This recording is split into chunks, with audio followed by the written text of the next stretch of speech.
সিরাজগঞ্জের শাহজাদপুর উপজেলার সোনাতনী ইউনিয়নের কুরসি ও ধিতপুর গ্রামে যমুনা নদীর ভয়াবহ ভাঙনে ২ শতাধিক বাড়িঘর নদী গর্ভে বিলীন হয়ে গেছে। ফলে অসহায় একাধিক নারী ও শিশু যাওয়ার জায়গা না পেয়ে ভাঙন এলাকায় মাছ ধরা জাল দিয়ে ঘেরা জরাজীর্ণ ভাঙা ঘরে মানবেতর জীবনযাপন পার করছেন। ভাঙন এলাকায় বালুর বস্তা ফেলে ভাঙন রোধের ব্যবস্থা নেওয়ার দাবি জানিয়েছেন এলাকাবাসী।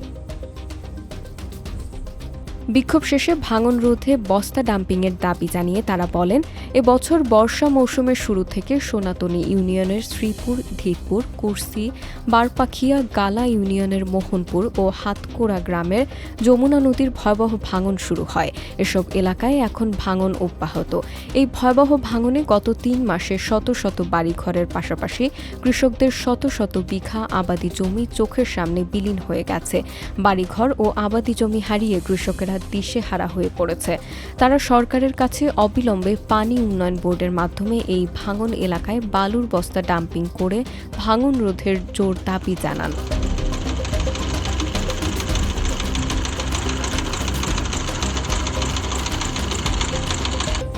এই মেলা ভবন স্কুল ৭০-৭২টাই ইউনিয়নে স্কুল আছে, সব ভবনগুলো নির্মম হয়ে গেছে।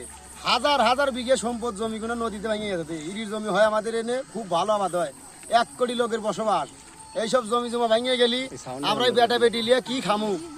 আমাদের এই বেটা বেটি লিয়ে কোনো বাড়ি ঘর করার কোনো অত্যাচার নেই। আমাদের গরিব মানুষ, এই আমরাই ফসল জমি আবাদ করি, কৃষি মানুষ আমরা।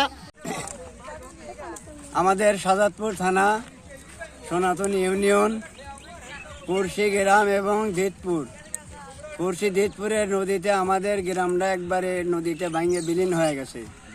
এগুলি আমাদের কেউ দেখে না, কেউ এটার উদ্যোগ নেয় না। আমরা শাহজাদপুর আমাদের বিএনপির মন্ত্রী এম.এ. মোহিত ভাই পর্যন্ত আমরা দাবি জানাই, সে যেন আমাদের এই মেরামতটা করে, এই নদী ভাঙন থেকে যেন আমাদেরকে রক্ষা করে। অনেক জায়গায় দরখাস্ত করেছি, কিন্তু আমার কোনো দরখাস্ত কেউ মূল্যায়ন দিচ্ছে না। সরকারও এর জন্য কিছুই করছে না। আমার এই গ্রাম ভাঙ্গে শেষ হয়ে যাচ্ছে, কিন্তু এর জন্য আমরা অনুরোধ করছি এখানে সরকার থেকে কোনো ব্যবস্থা করুক। ভাঙন কবলিত বাড়িঘরে বিদ্যুৎ সংযোগ না থাকায় কৃষকেরা অন্ধকারে মানবেতর জীবনযাপন করছে। বিদ্যুতের অভাবে এই এলাকার শত শত শিক্ষার্থীদের লেখাপড়ায় চরম বিঘ্ন সৃষ্টি হচ্ছে। ভাঙনে এ পর্যন্ত 2টি মসজিদ মাদ্রাসা, 2টি প্রাথমিক বিদ্যালয়, 2 শতাধিক বাড়িঘর, হাজার বিঘা আবাদি জমি যমুনা গর্ভে বিলীন হয়ে গেছে।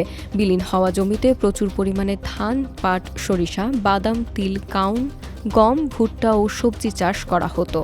শাহজাদপুর উপজেলার নির্বাহী অফিসার সাবরিনা শারমিনের সাথে কথা বললে তিনি জানান, ভাঙন এলাকা পরিদর্শন করেছি, সেখানকার পরিস্থিতি সম্পর্কে ঊর্ধ্বতন কর্তৃপক্ষকে জানানো হয়েছে। এছাড়া ভাঙন রোধে প্রয়োজনীয় ব্যবস্থা নিতে পানি উন্নয়ন বোর্ডকে বলা হয়েছে।